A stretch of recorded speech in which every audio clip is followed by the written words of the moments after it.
Hey, my name is King Williams, and I believe the future of cities is co creation. Hey, what's going on, everybody? Welcome back to Tools for Time Traveling, the podcast equipping creatives to build the future today. I'm Gavin Guidry, creative director, sometimes content creator, but always proud resident of Atlanta, Georgia. There we go. Yes. And I'm Desmond Dickerson, consultant and strategic foresight expert, futurist for some of the other folks. Today, we are talking with a journalist, really a multi-hyphenate creative or hyper creative, as Gavin likes to say, King Williams. He's I would say Atlanta's unofficial griot. We're super excited to have you on the show today. Welcome. Oh man, I thank you so much for that. It's humbling. And considering we went to the same college, I could name 7 or 8 people, I think, some of my professors who I would give the title to, but I think that's a very humble thing to say. Yeah, I mean, we're super excited to talk to you, especially about this topic. I mean, when anything happens in Atlanta, I always rush to your pages, whether it be like Instagram or like check out if you've posted anything on your Substack, your I Am King Williams Substack. I'm gonna plug it for you. But you know, because I feel like have the most measured and considered takes on just like what's going on in Atlanta.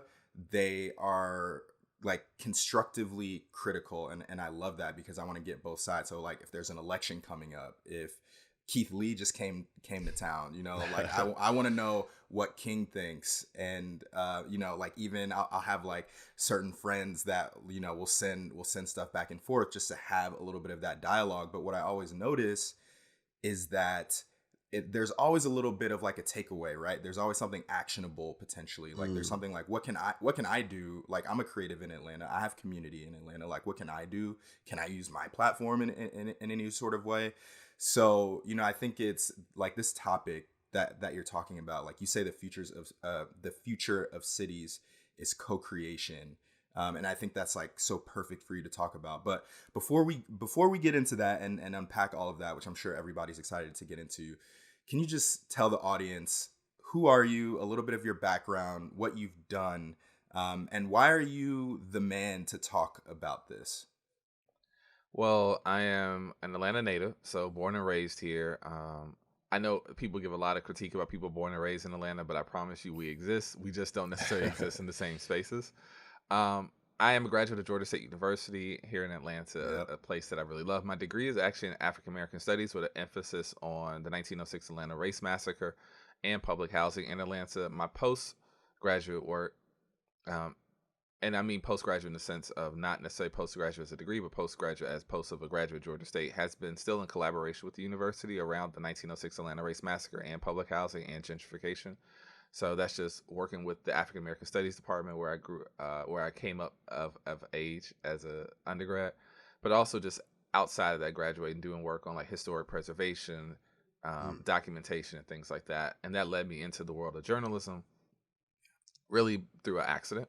And once I graduated from Georgia State, for a couple of years, I worked on a documentary short film called The Atlanta Way, which was about public housing at that time in Atlanta and gentrification. And then that led me to an internship with Spike Lee in New York City. So for a few years, I didn't live in Atlanta whatsoever. So it was a good kind of reset. And then I moved back to Atlanta. And then when I got back to Atlanta, that's actually the start of me getting into journalism. I moved back. I worked on a project for Sarah Burns, who's the daughter of Ken Burns. It was her follow-up film after Oh, the wow. after the Central Park Five, called East Lake Meadows, and that came out in 2020. And in the process of that time, that's kind of also when I got into journalism in Atlanta through an outlet called the Supporter Report, which is a focus on local politics, local news. Every city has a Supporter Report. You know, they just focus on city issues, city policy. I got to be in that space of it, and then from that space, that kind of led me to doing Substack and doing freelance work. And this year in 2024, I'll be doing Substack and freelance work again, but also with a collaboration with the Atlanta Voice, which is Atlanta's oldest Black-owned newspaper here, and you'll be seeing some special edition things from me through that venture as well. What would you say is your creative ethos, your creative philosophy, if you could distill it into maybe a phrase, an outlook, an approach? Explain. That would be my actual creative ethos. There was this phrase my dad will always say to me, is like, people perish because of a lack of knowledge. And one of the things that when I got back to Atlanta from New York, I just noticed how much non-information, not even misinformation, just non-information people had. People were just giving hot takes and knew nothing about anything.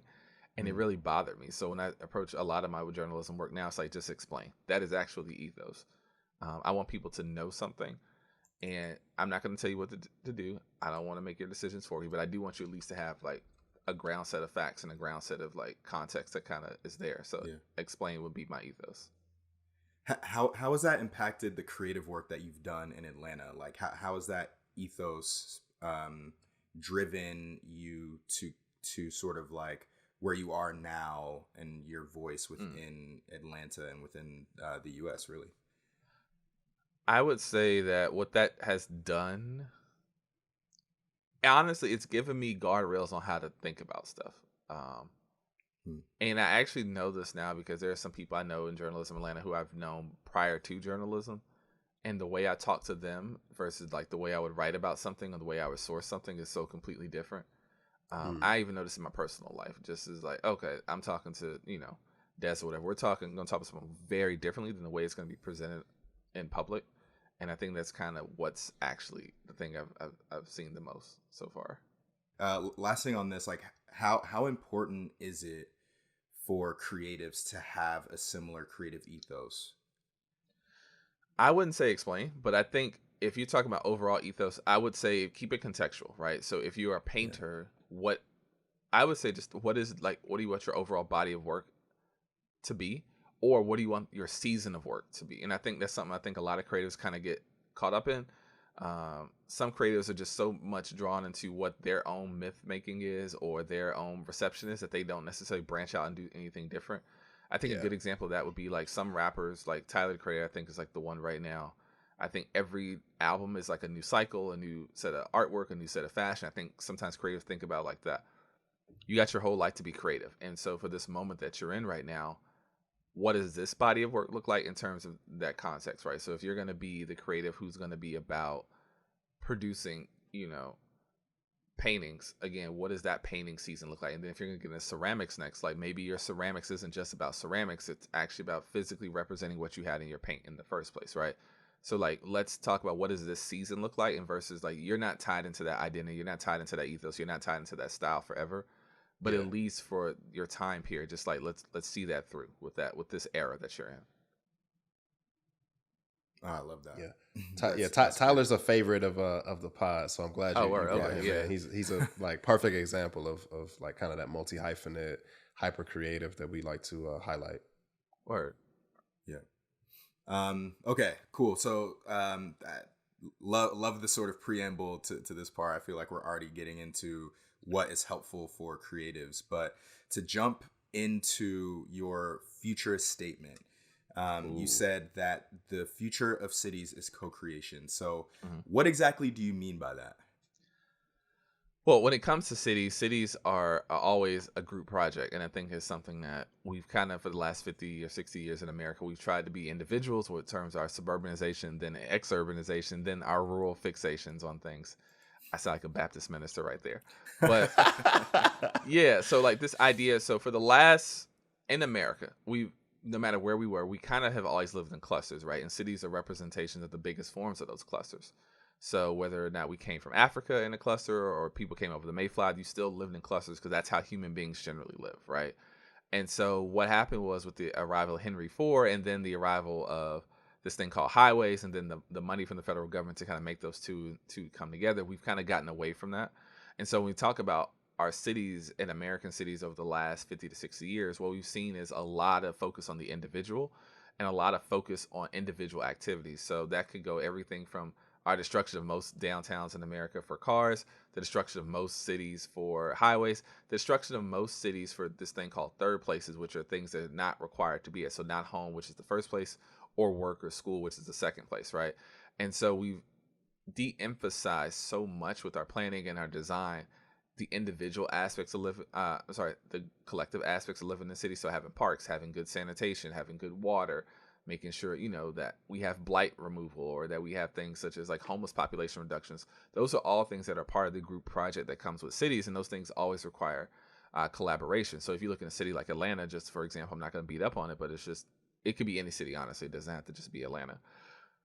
The way everything from our government to our nonprofits to our private businesses to just even like Georgia State, we're all built and shaped with the ethos around isolation, because what Georgia State is going to do is going to be good for Georgia State, right? But not even within Georgia State. So the university brass on Cortlandt Street has a different idea of what should be happening than the people who go to school campus on Adderhold a couple blocks over, and that's a different representation than the kids who now all live on Piedmont, which is like more blocks over, right? But they're isolated from everything else. So now you have this system of nobody's really planning and operating in that planning with the people who actually live and work there. What they're doing is they're kind of thinking and moving on their own.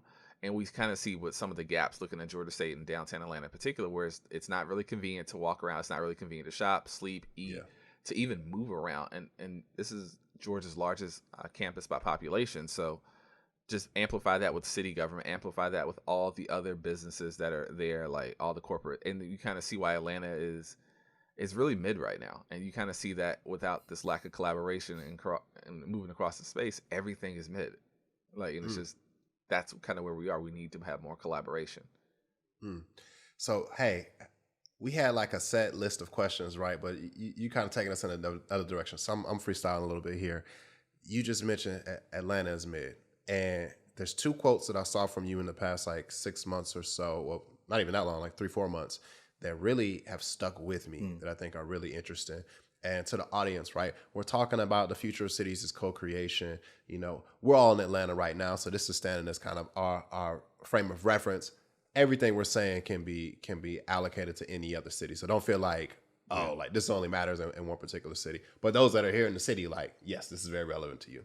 So there's two things that you said that really struck with me. You tweeted out October 13th, 2023. A good night out in Atlanta makes you feel like anything is possible, right? I've been there. I've been out and been like, oh my God, I love this city so much. Like, I'm alive right now. Like, the air is crisp and cool, especially when you sent that out October. There's nothing like October in Atlanta. So you said that, right? And then just a few weeks ago, you asked the question, is Atlanta in our flop era? Yes. Are we flopping right now? So how do you square those two statements with this outlook you have on the future of cities is co-creation? Yeah, I knew I was gonna one day I would have to come to court to answer these statements. So no, so I think two things could be serious, right? So we talk about a night out in Atlanta. We're talking about a solo singular event. One. Two, that happened actually during homecoming this year, and it was the first time I had been to a homecoming in quite a few years. One, because I just didn't live here for a long time. And then two, when I did move back, I just like homecoming, whatever, right? But it reminded me of the thing that makes cities great, and the homecoming at Georgia State is a good example, which is one. It was a good night out in Atlanta does make you feel better because unlike as somebody who's also lived in New York and New Jersey, a good night out in Atlanta is always accessible and it's always available. What I mean by that is accessible in terms of both price point, physical access, relative close geography, right? If you're driving a car, it can be relatively easy to get from point A to point B to point C, which is something I did. Price point because, I go to some homecoming events, some homecoming parties, homecoming like official things. But that kind of plethora of I can go from point A to point B to point C, see a variety of people that I already know, have some familiarity with at a price point I'm not spending $100 in the door, than $20 per drink, right? So it has a certain level of accessibility and familiarity that I think you don't really get in other places. You can even remove homecoming from that, right? So a good night out in Atlanta has a lot of those same tendencies, which is it's really accessible. There's multiple options for you to do. There's usually some familiarity with at least one or more persons. It's not super pricey like a New York and LA or Miami where it's just too cost prohibitive to do anything. And also it's relatively open and friendly. You can meet new people. You can talk to new people. You can drink, have a good time. And it doesn't feel as pretentious as you want, right? So like the idea you can go to Fellini's, go to a club, go to a bar, go to, Ornsby's all in the same night, go to Waffle House at the end of the night, maybe meet your future husband, maybe meet your future wife. All those things can happen in one night, and you really can't do that anywhere else. So that brings me to the other part, which is for a lot of people in Atlanta right now, that version of Atlanta, like that one night I had, people had that for decades, right? So the reason why my dad and my mom, they're not from here. They moved to Atlanta because they heard of like other people having that from their cities, and they moved back. They moved to Atlanta and they stayed. And so we look at Atlanta's history, relationship to black people, and its relationship to nightlife. If you really want to know something interesting, look at how Atlanta was in the 1970s. Whatever people think about the 90s, the 70s was on that times too, right? Atlanta was a much, much different city in the 70s, a much, much different city in the 80s and the 90s. It really didn't decline in terms of its like nightlife, third places, and the things we kind of think about now just easily being like affordable and accessible, multiple things clustered together. So um, you didn't like one club, you can go to another club. If you didn't like another club, you go to another club. They're all, you may go to a suburban shopping mall, right? But you can walk to 7 or 8 clubs within that same shopping mall. And Mm. so I think that that's something that we've kind of missed. And so a lot of the Gen Zers who are here now, I talk to a lot of them now, especially my young Gen Z journalists. They're really upset that they didn't get that experience, right? This idea that they can go to 112 Visions compound. They were all on Peachtree Street, right? They can go to 6 or 7 restaurants that are near those places. They go to 3 or 4 additional bars around those places. They go to 3 or 4 lounges that are around those places. And that's just on a Tuesday night. And so that's what I mean. Well, like people really miss that. And the younger kids especially miss that idea of I could just go have fun for a low price with just the money I got in my wallet on a good night out. And I can do that every night of the week if I want to. And so that it brings me to this future, which is right now we're going through this era of gentrification and new development in Atlanta. And that particular design pattern that we're following right now is very much in the vein of, it's called high-end suburbanism. I don't know if we really want to get into that, but just this idea of luxury suburban idea. So everything from the retail spaces that we have right now, we have less retail spaces, but they're more higher end. Meaning the funnel, the price, like, you're not getting like your Walmarts anymore, right? So you have a Target. And then once you get beyond Target, you get your things like your smaller broken down stores, like your Anthropologies, you get your White House Black Market, you get a lot more of these kind of like very boutique or boutique-esque kind of agencies. You see that in the food that we have. So before you had Chick-fil-A, which was a signal that you were middle class and fast food. It was still approachable, right? Chick-fil-A is not super expensive. Maybe you got a Willie's as well, or a Chipotle, right? But now those are being replaced by now bespoke taco places, and those bespoke taco places charge $5 for a single taco. And so not only do you have lesser of just places to go out to that were cheaper, but you also have, with these lesser options, they're more expensive. And these lesser options also have closed out the things that really made people enjoy Atlanta, which was fun, accessibility, and a low price point. So those things kind of are why we're in this mid era. And the things that do exist right now are very, very much built around transactions. And those transactions turn people off, and which is why a lot of people feel like Atlanta's kind of missing the mark right now. Yeah. So what I guess is a way that creatives can help, right? Like you talked about a group project. I think it probably requires a lot of creativity to understand how we can come together and create the kind of cities we want to see. So yeah, so like what does this mean, this concept of co-creation? What does that mean for creators? How can creators be involved, and creators and creatives? Yeah, okay. Just because my brain is here right now, I think of this in two ways: sanctioned and unsanctioned. What I mean by that sanction is like, okay, if you need to get official business to, throw a party or something, or an official businesses go ahead to like paint on the walls and do graffiti murals and stuff like that, right? But the other one is unsanctioned, which is I think where creators really, really could step in. Which is one of the things that people have been missing right now across the board with this Atlanta is they're missing that collaboration between people, that just community between people. So one, are you doing something that would facilitate community? Two, are you doing something that would facilitate collaboration? So if you're a videographer, maybe you should go around and just start videotaping people on the belt line, or actually go videotape. I'm sorry, I keep saying videotape because I'm actually doing the project on actual tape right now, so my brain is focused on tape. But if you actually start recording people, like at the parks that people don't go to, right? So go to these smaller parks, go to your Belvedere parks, go to your like the actual park, not the neighborhood sign, but like actually go to those parks where everyday Atlantans are living.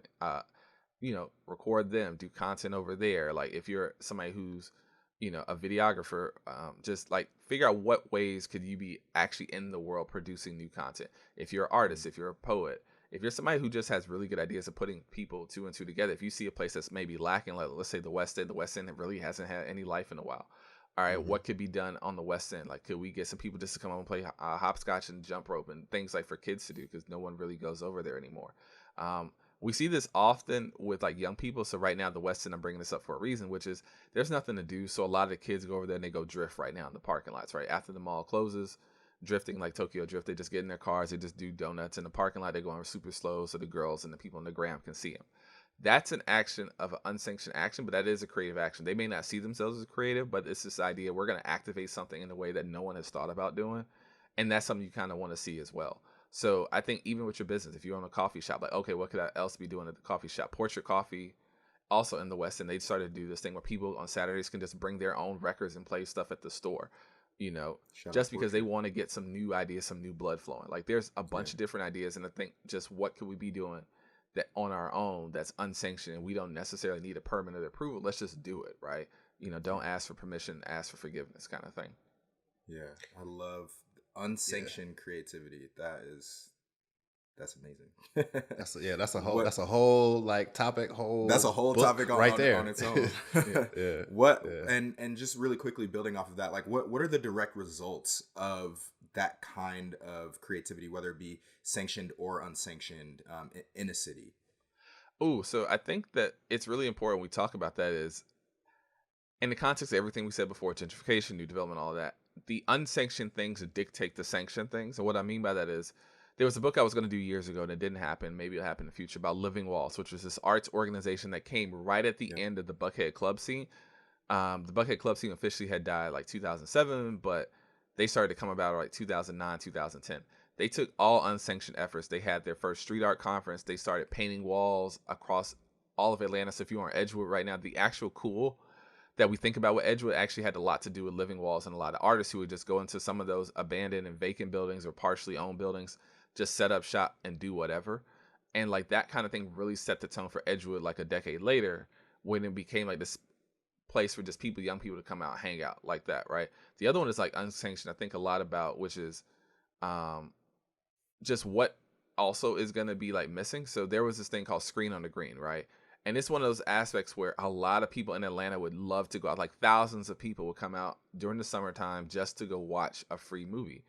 Yep. There is an idea that somebody could be doing that, but right now, everyone right now has become so caught up in the process of procedure. We need to have this number of parking spaces or this number of trees knocked down or just like a park, like, you know, that it's kind of killed the idea of just like spontaneous, like hanging out. And you look at like what could an unsanctioned Screen on the Green do at Piedmont Park, and you could probably get thousands of people to show up who just want to have a good time, right?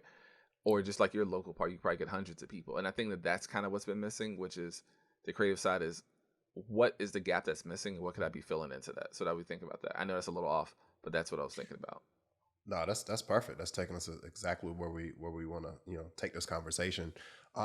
So to facilitate this future, right? This future of co-creation in our cities, what are some advancements that need to happen? Whether it's technological or like cultural shifts that need to happen, or even like policy shifts. What Yeah. changes need to happen within those realms to bring your prediction to fruition? I will say in policy shifts right now, I think creatives just need to submit their ideas. This is the first time in maybe since Maynard Jackson's era that the city council and the mayor are really into creative things. And I mean that full stop. Everything from how do we get affordable housing, how like all the Atlanta Hip Hop 50 things that happened last year, almost all those happened because the mayor's office of cultural affairs, like obviously August of 1973 was the 50 year. August of 2023 was the 50-year anniversary of hip hop. They started activating those things, and they had just started getting ideas as late as like Memorial Day weekend, right? So they had no Mm. ideas on there. Andre Dickens people were just receiving information like, "Hey, we would like to do this in the city of Atlanta. Could you help us in some capacity?" I promise you, if you have a creative idea, this is the one time the mayor and the city council for the next year and a half or so are relatively really engaged with like new ideas on everything. Mm. So sometimes if you want to go the policy route or like have some funding or something like that from the government, the local government, they are actually involved with that. The other one is this is going to sound strange. We need cardinal directions. I know that sounds weird. So cardinal directions like north, south, east, and west. And I bring this up because when we're talking about facilitating creativity, there's a lot of people in Atlanta right now who don't know Atlanta, and I mean the number of kids I meet who are just like they're so glued into their GPS they don't know north, south, east, west. They don't even know street names now. So cardinal directions and the street signs that are more prominent because if you're saying like I'm gonna meet up, we're gonna have a pop up meetup over at Hurt Park, I guarantee you maybe the couple kids who go to Georgia State knows what that is, but there are probably thousands more people who don't know how to get there. Even if they're in downtown Atlanta already, they don't know that Hurt Park is, depending on where you are, is either south of this or east of that, right? Those little things to let people know if they're already on foot in Atlanta, in the city proper. Oh, all I need to go is north here, east here, west here. Mm. And I know that seems strange, but like you look at cities across the board that have a vibrant culture and a vibrant art scene, it's usually they're also anchored by very good directions. The other one is if Mm. we're trying to activate this now in terms of creativity, which is the following. One, do an assessment, right? So do an assessment of where you are and then where you want to go. And what I mean by that is like again, we're just gonna stick on this notion of street art. So if you're gonna be, hey, I'm a co-creator, I'm a co-create collaborator. What I really want to see in Atlanta is right. So and I see this and it's not here. So I bring this up because there's a development called South Downtown. It's downtown Atlanta, y'all. It listen like West Midtown. It's just like somebody renaming something because they felt like it. But if you're south of Underground Atlanta, right? So on Peachtree, like the parts that nobody goes to, like that entire retail space going down, one group of people own it now. And what they've been doing is they're trying to figure out what is actually missing to make downtown vibrant. So to your question about co-creators and co-collaboration, what they're doing right now is they're talking to a variety of people in a variety of fields because they're like, okay, we know we're missing a lot here, and talking to the people who know what's missing or what they feel is missing actually works out better. So they assess things. Okay, there's some bar owners who say this. There's some club owners who say this. There's street artists who say this. There's people who've been in Atlanta 50 years say that this is missing, and people who've been here 1 month and they say this is missing. So they're using that assessment and the demographics to kind of let them know what's missing, and they're kind of filling in the blanks on that regard. So I do think that that could work, even if it's in your personal life or even in your local community. Hey, we're missing things for kids to do on the weekends. Okay, cool. I'm gonna just come out and we're gonna do frisbee on Fridays at the park. We're gonna do jazz in the park. I'm gonna play my own, saxophone on Saturdays just to get things going. Just assess what's going on and then locally just try to implement it. Like again, don't ask for permission, ask for forgiveness. Love that. A couple questions coming off of that. I love that concept of cardinal directions. What does knowing your directions have to do with creativity and co-creating? Yeah, so I bring this up just because when I lived in New York City, one of the things that was interesting is like creativity clusters. So we don't have that in Atlanta right now because we kind of priced out everything. And so what happens is, let's say if you were to go to New York right now, like both of you all right now, today, by the end of this interview, you could know just by like where you see people moving on the subway, where you see people walking, where you see people coming from, where you see the street signs, where you see like the conversations, that this area has this type of activity related to it, right? So if I want to go to East Village, which is, or West Village, or I want to go to Greenwich Village, all those things are like adjacent to NYU, which is a college, right? So they're not directly close, but okay. So if you're over here, you realize, if I go further south, now I'm getting closer to NYU again, which is a college. And so obviously the creativity moves in different ways. If you're like, I want to have an experience today, me, tourists from not Atlanta, and I'm like walking around Atlanta, I want to have an artistic experience. I want to have an upscale experience. I want to have a more conservative experience. I want to have a more academic experience. I don't know where to go because I can't physically see it, right? And it's not tangible. There's no map. There's no anything that says this experience is here, and I can't move that. So that actually kind of relates to the creativity, which is if you can't see yourself in a creative experience, you're not going to have a creative experience. And that's one of the issues that we have in Atlanta, both metaphorically but also physically, because the cardinal direction we have doesn't indicate where this thing is at. Yeah, I love that. And then you said something about like almost like submitting a proposal, right? Like if you're a creative, how can creatives get noticed? Like if they do have a vision or something for their city, like should they put together some sort of like community, or should they put together some sort of some sort of minimum viable product that like gets their point across, a documentary? Like what are ways that they can really get noticed and ask those sorts of questions to the people who make the decisions? It depends on what it is. So I do think, but the idea of an MVP is a really great idea. One of which I say you need to do two things. If you want to get the city to notice, do two things. One, create your MVP. Two, be vocal online. Three, be very consistent about being vocal online. And then four, actually submit it, right? You can do all those in the same day. So if you have an idea of creating this kind of thing, if you want to build a startup hub or something like that, do your MVP, show what that looks like, put it online. But also email, the local city, also like whoever is into tech in Atlanta. Just obviously you're gonna get a lot of no's, but the idea, you want to get that idea kind of rolling because Atlanta is a place where ideas can kind of pick up, but most people don't submit because they think they need to have everything buttoned up or everything look like this. And in reality, you just need to be out there. Yeah. As somebody who's seen a lot of things like South Downtown, it's a good example. just put your stuff out there, because you'd be surprised who is going to look at it. But also just directly email, directly DM, like get into the DMs. Don't be afraid of that. Like you need to just Yeah. go ahead and shoot your shot. Mm. Awesome. So let's say all of this were to come to fruition, right? That the future of this city or any other city becomes co-creation, and that truly takes root. What would a city look like, and what would creativity in that city look like in 3 years or even a decade? Hmm. It wouldn't look the way you think it does. So what I mean by that is, if full creativity, what is it, 2024? So let's say 3 years from now, take that. 3 years from now, what does full creativity look like Atlanta in 2027? On one end, it's going to look a lot more like Georgia State on the Tuesday and Thursday. What I mean by that is it's a lot more people moving around, a lot more young people, a lot more vibrancy between, let's say, 9 a.m. and 3 p.m., right? It's like, and that's in downtown, midtown bucket. There's just going to be a lot more people moving around, a lot more vibrancy, right? If we hit full creativity, what I mean by that is if we hit full creativity, that means events, art, activations, new businesses starting up, new businesses moving in, new residents moving in, new kids being born. All those things are going to all be ushering in a new era of creativity, because all those people now will be in collaboration with each other in real time. But because it's still Atlanta, and because downtown Midtown Bucket has some other structural issues, it will still probably be like Georgia State, where you have a rush of people all at one time and then like a huge lag. But what that Mm. means 10 years from now, though, is that all of a sudden, instead of being like Georgia State on Tuesdays and Thursdays from 9 a.m. to 3 p.m., you have that now. All of Atlanta is going to probably look like that, but from 10 or 12 hours out the day, right? So you have this thing from 9 to 9 now. Atlanta's known as a place where things are happening. And we've been that place before, but it probably looks like that 10 years from now. If we're hitting full creativity, people are out working hours, after work hours, early evening hours, really just doing various things with each other, and various new ways of collaboration we haven't thought about. To put that in real perspective, if you guys have been to like Austin for South by Southwest, or Yeah.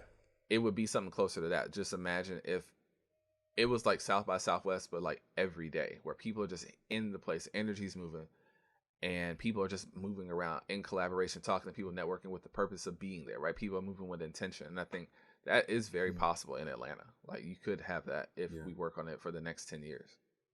What are the direct results of that? So we see the future of a city that's been built by co-creation. It's vibrant, it's moving, there's connection and tangibility, which is what I hear you saying a lot, is like there's actually people moving and connecting. What are the direct results of that on creatives and creativity? Do you think that it will spark a new like kind of creative, or do you like, yeah, I'm just curious, like what you think about that. Yeah. So one on that end, you have another thing that's going to happen, which is you have this notion of, one, there's going to be more money influx, because you're going to have more development, both in renovations and new development, right? Then two, you're going to have more capital falling in for more institutional things. So everything from your local and city banks to your small and local investors, like local people, and then maybe your small boutique kind of venture firms, not necessarily like Silicon Valley, but you do see over 10 years, there is a point where you just have more capital in Atlanta. And Atlanta's had 6 or 7 periods where that has been the case. You had like right after the Civil War, in really the 1870s, 1880s. You had it early 1900s, like around 1906, actually, believe it or not. You then again had it in the 30s, you had it in the 50s, you had it in the 70s. And we briefly saw it in the pre-Olympics 90s in Atlanta, but this idea of the businessman is also here. The Buckhead businessman is now in Midtown. That Midtown guy is also now having his dinner in downtown Atlanta, but he's also picking up his kids on the west side of Atlanta, right? So these people who have money, access, and resources are also venturing into other parts of the city that they currently just don't do. And so within that, they get a better assessment of things. You also have people from like the south side of Atlanta, people who aren't invested, they also are moving throughout the city. And so you have this idea of like collaboration, dollars, and new ideas are flowing in ways from people that we haven't seen. I'm bringing up New York, and I know because again I've lived there before, but it's one of the reasons why so much money flows to New York, and it's not necessarily because they're just so much better or so much smarter. It's just that there are more opportunities to get into a business idea, or there's more opportunities to just have an idea and actually implement it, because everyone is moving around each other in real time.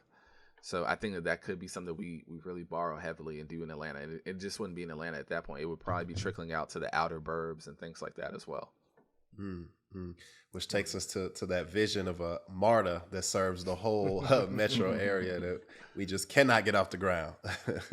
So, who would you say are the innovators that are having the biggest impact on shaping the future of creativity? And it could be in any of the lanes you've talked about, or just something completely random, whether it's urban planning, city planning, journalism, media, or just anywhere. Like, who are you looking at? Like, wow, this person is really on the vanguard of creativity. Okay, this person, I'm not a fan of their work, but I'm not going to sit up there and say that what the creativity that they're presenting is not necessarily, I think, is beneficial for society as a whole and Atlanta as a whole. But I do think the young lady who runs ATL Scoop is ATL Scoop is a former anti-Black Lives Matter account that became a crime porn account that's now just a news account. But the way that they're going about presenting news and presenting Atlanta, it's still crime porn, but it's so much the pulse of what a lot of people want to see and hear that they are shaping like what is considered creative or non-creative in Atlanta. Everything from like their emphasis on the early days of like really, really driving home that the water boys are like terrorists or scary. That original thought that people think that they have now actually came from ATL Scoop about these scary black kids coming to like the thing. So like they are creative and shaping things. Like everything from the crime wave that people think Atlanta's had, we don't have it, right? APD releases stats every single year for the last 30 years, right? Week by week, we know that this isn't the case, but they've shaped that. In terms of creativity, I do think right now a lot of the Instagram comedians, like everything from your Desi Banks and Miss Pretty V all the way down, they are really shaping the narrative of Atlanta. They're putting their creativity online. Desi Banks, low key, I'm not even gonna say where he shoots at because I don't want y'all running up on him. But I know a lot of the places that he shoots at. I'm like, oh, okay, he's shooting in places that normally creatives just wouldn't do that, right? And it's not even like it's bad. It's just like the places where people are like, those people live over there, right? So I'm always surprised by that one. The other one is I think who actually is presenting a lot in terms of creativity right now, and it's kind of underrated. Is there is this girl who's an Instagram account. It's called, I think it's called Loneliness in Atlanta, or Need Friends. It's something about being lonely and being in Atlanta, right? So all she does is she has like 50,000 followers now. All she does, she goes to different parts of Atlanta, tells people, hey, we're gonna meet up here, and people just meet up for the first time. Wow. Like people who don't have friends, people don't know each other, they just pop up and meet each other, and it's actually been really, really interesting to see how those people now start to relate to Atlanta. I like that, right? So I'm saying these are all like Instagram based. So outside of that, the TikTok influencers are doing stuff. The podcasts, I know everyone hates, not necessarily your podcast, but you know what I mean, like the relationship kind of super political podcast. Yeah. They're shaping culture right now in Atlanta. I do think one thing that actually is low-key shaping culture in terms of physical design, I mentioned this one of my more recent newsletters, is this guy named Mark Toro. He is a developer. He took over Atlantic Station, did the revamp about that. Most of what you think about Atlantic Station right now as a place to go to happened under Mark Toro, especially the positive things. And he also did Avalon and Alpharetta, so people who love and then this other one called Jamestown, who did Pond City Market and that rebuild, right? They are two of the most influential developers. Like everybody in Atlanta now wants to have either a repurposed building in the version of Jamestown, which is like, a restoration of historic things that hits back the old aesthetic textures, the old aesthetic design. That came from Jamestown. Nobody in Atlanta was doing that 15, 16 years ago until Jamestown really took over Pond City Market. This idea of we're going to have a destination that you get out your car and walk around and do some shopping, do some eating in a more elevated mall space. And nobody was doing that until Mark Toro did it, right? Nobody was also doing, we're going to build our own mini city like Atlantic Station, like Mark Toro, right? So now you see Forsyth County is doing the same thing that's like a Mark Toro design. So they have a lot of creativity and influence. The other one, believe it or not, is the High Museum. I know I can go on and on this, but I think the High Museum right now is doing something that a lot of museums around the country have been following. So everything from First Fridays, which is a lead magnet for sales in terms of memberships. And the way they kind of do that is First Fridays, if you guys don't know, your listeners don't know, is where every first Friday of the month, the High Museum, they open up their facility for a late night event. That late night event is charged. It usually has a DJ, live music, live performances. They hire all locally. So these are all local musicians, local artists, local whatever. And they come in, right? It's gotten to the point now where that lead magnet actually takes away from clubs on Friday nights. So if you look at Friday nights right now, the High Museum is actually drawing those people we don't have many clubs left, right? We don't have many bars left. But on Friday nights when the High Museum has that, places in Midtown actually have a decrease in sales, a decrease in activity, a decrease in people paying for parking, because the High Museum is drawing up so much of the crowd. And that's also leading to conversions of long-term memberships, right? So a High Museum membership, I think, starts at $100 a year. Not crazy. but they've been able to use that event as a lead magnet so much so that now they have a secondary event called Jazz, Third Friday Jazz, that does the same kind of thing, but only with jazz music. And they've used that to bring back in older people, especially older people from the suburbs who may not necessarily want to come all the way down into Atlanta, but they want to have that same experience. So I think they're doing a lot of interesting stuff on how to activate things for two different groups, like younger millennials and Gen Z who want a place to go to on the first Fridays, and on third Fridays for baby boomers and Gen Xers who also want to go out and have a good time on a Friday night as well. So I think, and then just some of the activation that they're doing with like newer artists, local artists, um, even like the Kasama, like Infinity Mirrors, they're just taking a lot of risk, and it's been hitting in a way that I think people were in the Virgil exhibit. I think they're actually presenting a lot of creativity right now.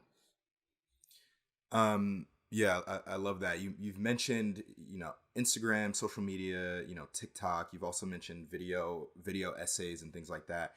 How can, like, what are tangible and practical ways that creatives can start co-creating? Like, let's say they hear this, they're really activated and inspired to go co-create in their cities. What are some real tangible and practical ways for them to get started? Okay, I would say, because there's one guy doing this right now, and I'm just gonna take his strategy. This is not even my idea. So there's a guy named It's Our Atlanta on Instagram. He just reaches out to people he thinks are cool or interesting. He just says, "Hey, do you want to collaborate?" They tell him yes. They tell him no. I think that's honestly the best strategy. It depends on what your medium is, right? But reach out to people in the medium that you want to collaborate with, and just straight up ask them what the collaboration is, if you want to collaborate, and then explain to them what type of collaboration you have in mind, right? So come to them with an idea first, and they're going to say no, but you also get a lot of yeses. And I say do that first. In terms of collaborating more, I also do think look at the calendar and see what's going on. So maybe you want to do a collaboration with somebody around Labor Day weekend, or just see what's going on. It's Black History Month right now. So, right, like maybe you have a collaboration that maybe works better in a different time period during the year. And that may also help lead to better conversions and more collaborations. So I just say think about those two things. Love that. And then sorry, last question. I know we've like keep asking questions, but just very It's fine. very inspired, like hearing you. Like I feel like one thing I've gathered from this conversation is like people who want to make impact, they need to also just like know and be researched and understood and have lots of sources of inspiration and knowledge about their city or whatever it is that they want to impact. Like you just rattled off like a ton of different innovators just within Atlanta. How can creatives and just people more broadly get those types of sources? Like where do you get your sources? How do you learn all this stuff? And like how can other people do the similar thing? Ooh, okay, that's a good question. So,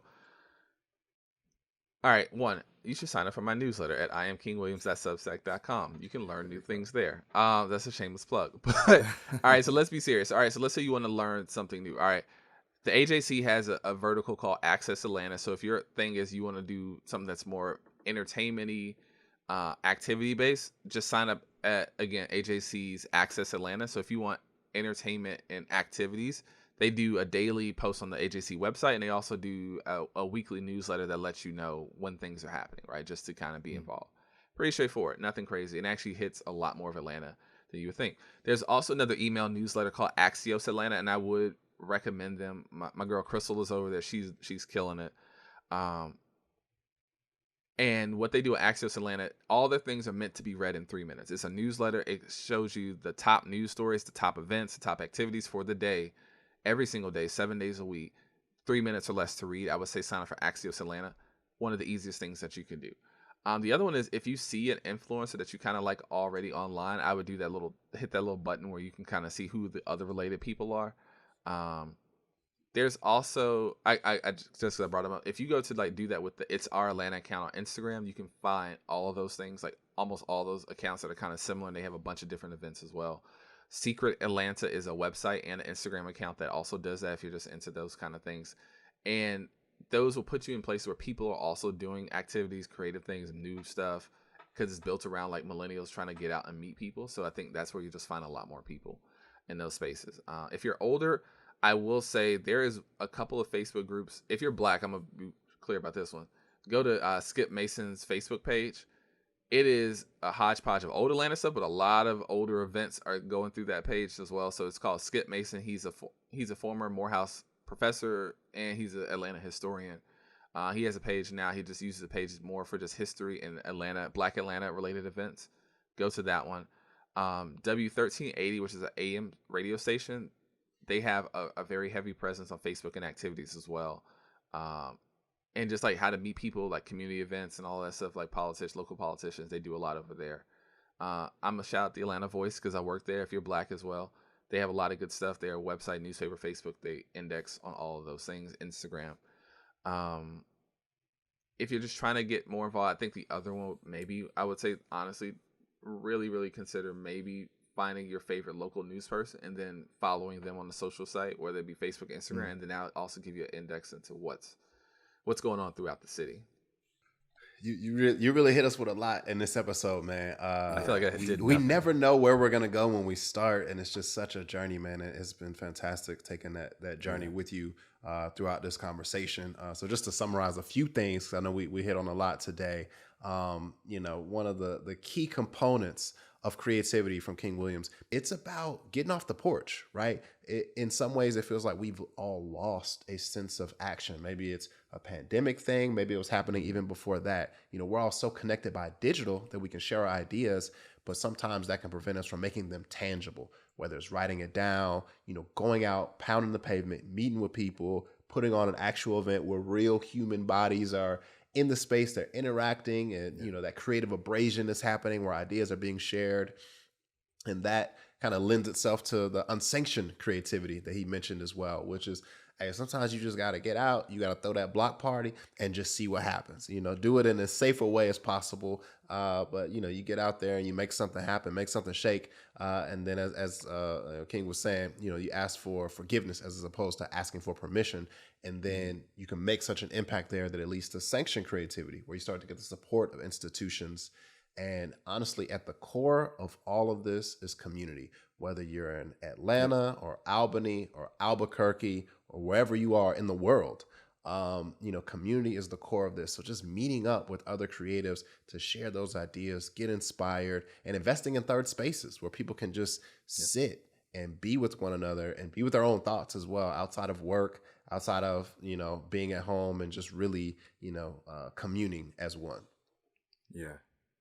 Yeah, I love that. And, as a creative in Atlanta, I've been a photographer, a videographer, a director, a producer, a advertising guy. I've had a lot of friends leave the city, because they are entrepreneurs, they're freelancers, they're directors, and they feel like they need to hit these New Yorks and LAs or even Portlands and Chicago's to be able to get that exposure that they need. And I think that's a complaint that a lot of creatives have of like what they can or can't get out of Atlanta. But I love this conversation so much because I feel like what we've really laid out is how knowing the rules of your city, the laws of your city, the directions of your city, and then having an ethos for how you want to create and having a passion for just what you care about can lead to the necessary collaboration and community, like Desmond just said, to really create the city that we want it to be, the city that will get us to that next plateau, to that next peak. So thank you so much, King. This has been a great conversation. Please let people know where they can find you and what you have coming up next. You can read my depression of being an Atlanta sports fan on Twitter at I am King Williams. So every season, a new team to be depressed about is right there. I'm always going to tweet about them at I am King Williams on Twitter and on Instagram, where I talk more about urban policy, urban planning, and things like that. The same name on Instagram at I am King Williams. Awesome. Well, thanks everybody for tuning in. Please follow and subscribe and hit that bell icon so you can be notified when we have a new great conversation like this one. Follow us on social media as well. Just spread the word about the kinds of things that you're learning here on Tools for Time Traveling. And let's gear up to build the future that we want to see. Peace. Peace.